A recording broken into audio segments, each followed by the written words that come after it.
I'm Venom. Actually, we are Venom. They say we are Venom together. 1, 2, 3. We are Venom. Okay, don't dislike, actually. Dukes Nukes. Welcome back to Dukes Nukes. Sprinkle hands. Sprinkle. Jack's leading this because I think he knows the most about Spider-Man. Blush. I'm red. You know who else is red? My shirt? Spider-Man.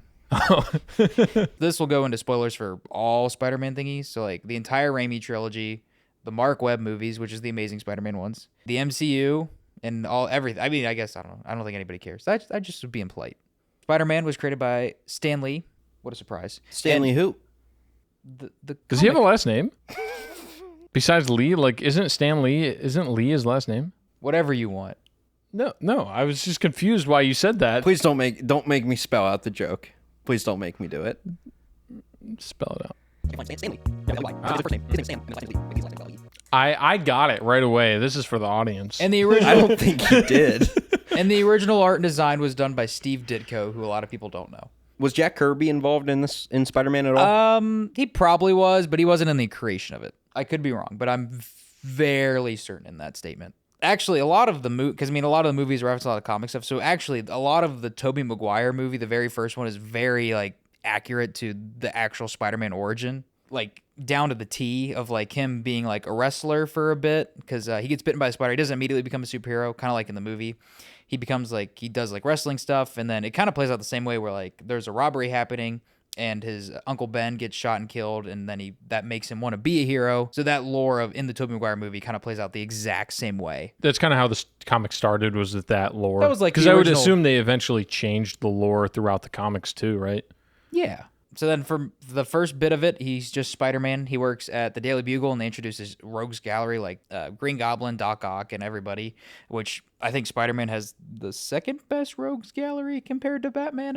I would. He's got some good ass villains, man. I mean, there might be tied. I don't know. I mean, Batman's villains I think are more iconic, but Spider-Man's got some bangers in there too. Batman's villains kind of transcend comic books. Like everyone knows who the Joker is. Well, I mean, the first Batman movie was in the 1940s. Oh, dang. Yeah, so there was movie. There was a black and white serialized version of Batman. Why are we talking about Batman?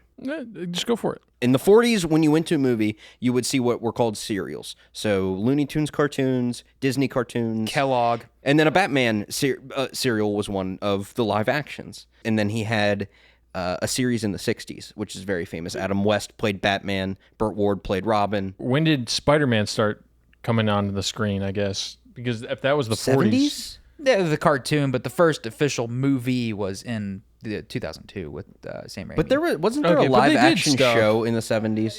There was live action shows for everything. Okay. They also had live action Iron Man in the 70s. I mean, Linda Carter's Wonder Woman. Yeah. They had all that stuff. So yeah, Spider-Man. Spider-Man. It's back to Spider-Man. Yeah, we kind of got off track a little bit. So the main difference actually that the Sam Raimi movie didn't do was that Spider-Man's actual love interest originally for the longest time was actually Gwen Stacy. And this was Mary Jane. Well, it was Mary Jane in the Tobey movie, yeah. But in the Andrew Garfield ones, they did Gwen Stacy. Like that is actually like the comic lore. Like it was Gwen Stacy, and then she died. Like Green Goblin killed her. That's so like in the second Amazing Spider-Man movie when she dies. After Spider-Man gets over Gwen Stacy's death, that's when he starts dating Mary Jane. Did you already say the dates for when the comic started? When did the 60s? It's 60s? Okay, cool. I don't have any hard dates on the comics. It's comics just jump all over the place. Yeah. I was just curious when he started writing them. So 60s. No, okay. Spider-Man was very early on in Marvel. They still write comics on Spider-Man, right? To this day, right? Yes. So what the heck? Are they repeating? Are they giving us more? Like, what do they do? So Marvel in particular does a lot of soft reboots in their comic books. So they'll be like, oh, a big bloopy thing happened and nobody remembers, or like everybody gets aged up or down or whatever, and they do a bunch of like little things just to like retcon things, or like this character's now whatever, this character's now that, which is a lot different than DC, because DC will do like a crisis event or something, and they'll reboot the whole freaking thing at one time. Like Marvel will just cut off like branches and stuff, or like do a new thing, but DC will just chop down the whole freaking tree. Is there any like way to even navigate? That's why I've never really touched comics. That's where I'm at. Because like yes and no. I mean, you can, but it's more of like you wouldn't read every single thing that's ever been written on Spider-Man. You could find like the top 10 best Spider-Man comics or something. Okay, just pick one of the better arcs. Like that if you were people like, recommend. I want to read a Batman one. She's like, oh well, here's the killing like, joke. Here's the killing joke. Yeah.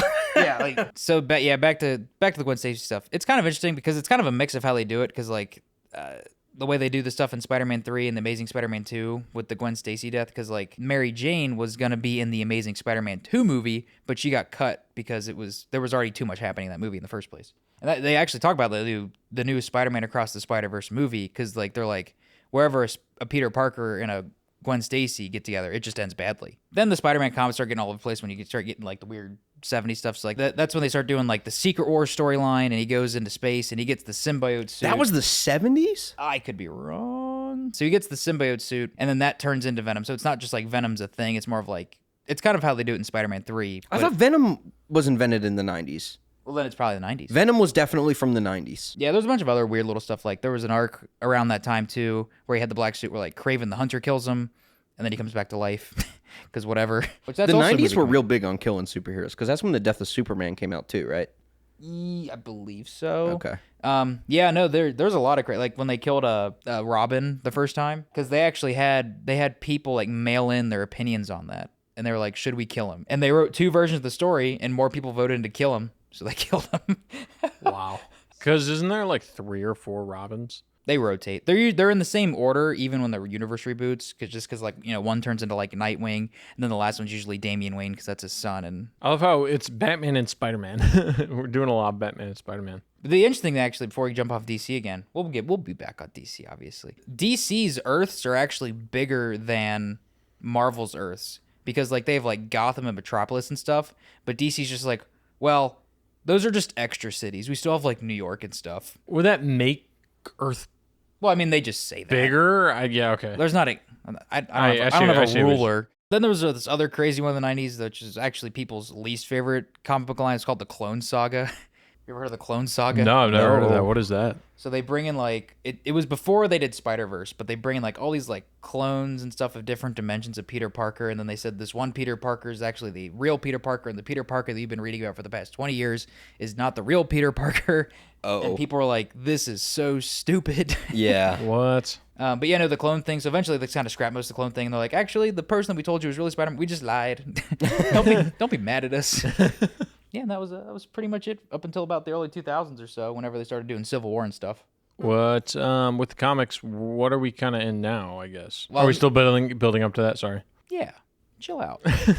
But yeah, to Civil War. So Peter Parker, like in the Civil War movie with Captain America, which is why they wanted to bring him in, because Civil War was actually a really big storyline for Spider-Man. The big thing was that he actually like reveals himself to the world, like saying, "I'm Peter Parker. I'm Spider-Man. I'm signing up with Iron Man." Oh. And that was like a big thing. The first trailer where they showed him, I would argue it's one of the smartest things Marvel's ever done, because it was the third time in like the past 15 years there was a different person playing Spider-Man. Honestly, 10 years, because that movie came out in 2016 and Spider-Man 2007. because the shot, it was the second, I remember it was the second trailer for Captain America 3, and he was at the very end and he grabs the shield, and the only shot you see of Spider-Man is him holding Captain America's shield. So like eventually Spider-Man makes a deal with this character called Mephisto, who's basically like the devil. He basically like does the thing where Doctor Strange does in the movie, where like he wipes out everybody's Spider-Man.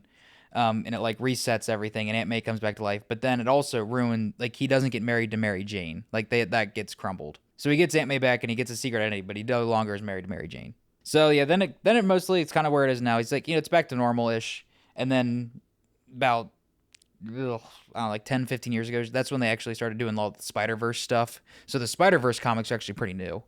So it's not like something from like the 80s that they just started pulling.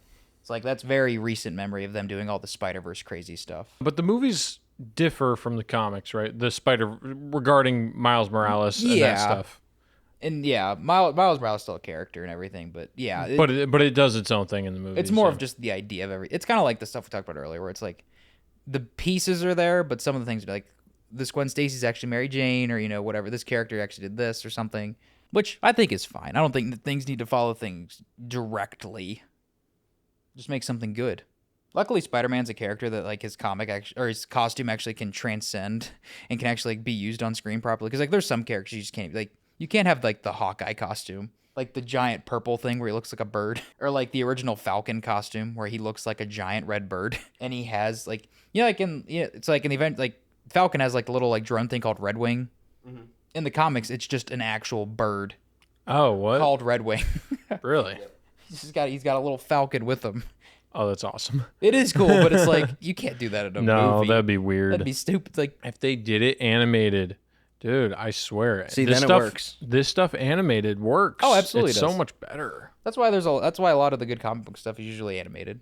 So the Spider-Man movies. Ooh, Spider-Man. First movie, 2002, was the first Sam Raimi movie, which I would argue this is the first modern superhero movie. X-Men? I think that's like it's good, but it's dated. Like if you watch the X-Men movie, the first X-Men movies and Spider-Man and like Hulk 2003 or something, like you can just tell like Spider-Man, it's like ahead of its time. Spider-Man is definitely ahead of Hulk 2003. Oh yeah. Wow. I guess out of all of those that you just named, Spider-Man's the one I probably go back to the most. This Spider-Man movie, like I know they don't have like cell phones and stuff, but like it's very good. Like it's got a lot of, I mean, it's the Sam Raimi. It's got a lot of practical effects. Like it's really good.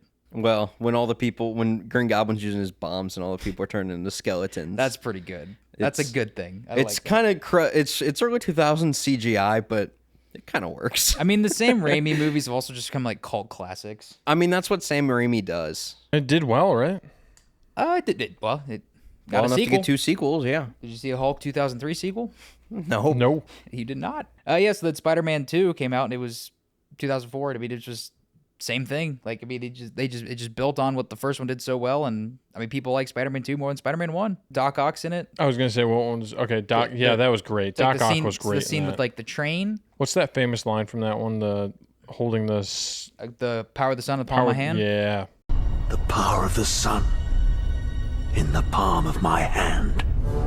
There's a lot of great lines in that movie.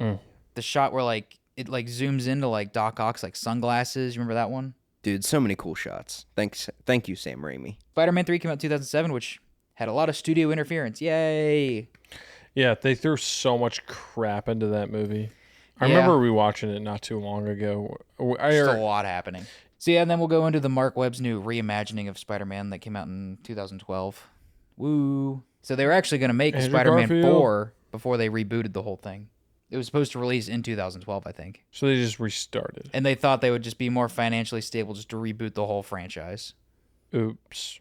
Well, I think at first it did. The first one did. I was going to say, the first one did solid, right? I mean, they got a second one. Got a second one. I think, I mean, it definitely does have a bunch of its flaws, but I mean, those things just have so much interference with them, like from the studio. Andrew Garfield kills it. Emma Stone kills it. And they have like the best chemistry out of like any of the Peter Parkers and love interests. That's what I think makes it. And I think how they killed Gwen at the end of the second one made it, because their chemistry was so good, it made it so much harder to see that scene. Yeah, and the second one was just all over the place. They had Electro in it with Jamie Foxx, and it's poor Jamie Foxx. They did him justice though in the new one, and they were gonna make an Amazing Spider-Man 3, believe it or not, before they went to the MCU. Well, you figured.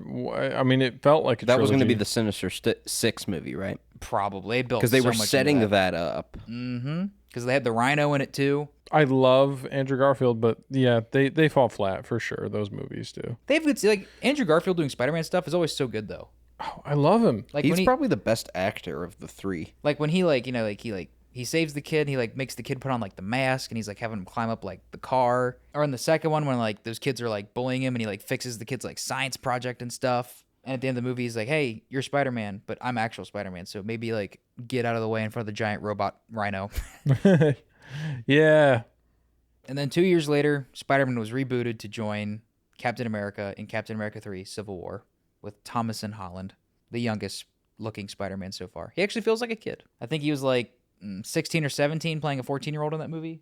Because I think every movie that Spider-Man's in, up until like you get to like the last two Avengers movies, he kind of like ages like a year every time. So he's like 14 in Captain America 3, which they introduce him in, and that's just like Uncle Ben. Like you just already know the origin story. They just jump you right into it. So like it's just him and Aunt May, and then Iron Man just recruits him just to join the Avengers. And then they do Spider-Man Homecoming, which is the Spider-Man movie that is not a Spider-Man movie. No. Which is very interesting. Which I think works. I know. Because that's a good movie. But it's a John Hughes high school drama Like it feels like a Breakfast Club, Yeah. or Ferris Bueller type movie with Spider-Man. And that's So you're probably going in why I there. was so disappointed because I'm that guy that I want my Spider-Man like lore. Like I want his canon, man. Yeah, I think I was okay with it because it was more interesting just to see like because that was the first movie where it was like this is like something in the MCU that isn't like the MCU. I guess I don't know. It was a break from the massive world domineering stuff and Yes. back to a smaller. It was like an Ant-Man. Yes, and it was a smaller villain, and the Vulture was a good villain. Michael Keaton was Keaton- great. Yeah, no, I think there's some good ideas in that movie because it's like a different take on it because he's so young in that movie because he wants to like be Iron Man, but Iron Man's like, no, you need to be like better than me because I'm like a horrible person. And then after that, Spider-Man 2017, they did Spider-Man Far From Home 2019, which it's the first Spider movie where he's not in New York. I like Yeah. Mysterio because I like Jake Gyllenhaal a lot. Jake That was Gyllenhaal's very good in good. the movie. That was good. Yeah, that movie definitely falls flat for a lot of people though. And then the most recent live action one was just Spider-Man No Way Home. Wait, No Way Home. That's the most recent one. There's 3, right? the Sorry, third one. I'm going crazy. They always do home in them. Yep. Can you name the 3? Homecoming, Far From Home, No Way Home. And they brought back a villain from the 3 Tobey Maguire and then the 2 Andrew Garfield Spider-Man movies. It was a great time. Yeah, it was a fun movie. The first half definitely just drags and stuff. It was fun. I remember that was like one of the first movies I saw by myself, and I was just having Why'd you by yourself? because it was like I really wanted to go, and I had a really busy week, so I went at like 11 at night or something. Sounds pretty epic though. Remember, I called you after because I needed someone to talk to about it. It was like Yeah. like at 1 or 12. I don't remember this. No. It's probably my phone. I'll look through my call history. We'll see if I can find it. Okay. So yeah, no, the animated stuff is, it's fantastic. I mean, I think Spider-Man as a whole has some of the best franchises and everything in history, all the way back from the '60s and now. And I mean, it's the most popular Marvel character. So I'm glad we did it. I We love did him. it. We all did it. Good job, Jack. We- Thank you. Nope, we all did it. Yay! All right.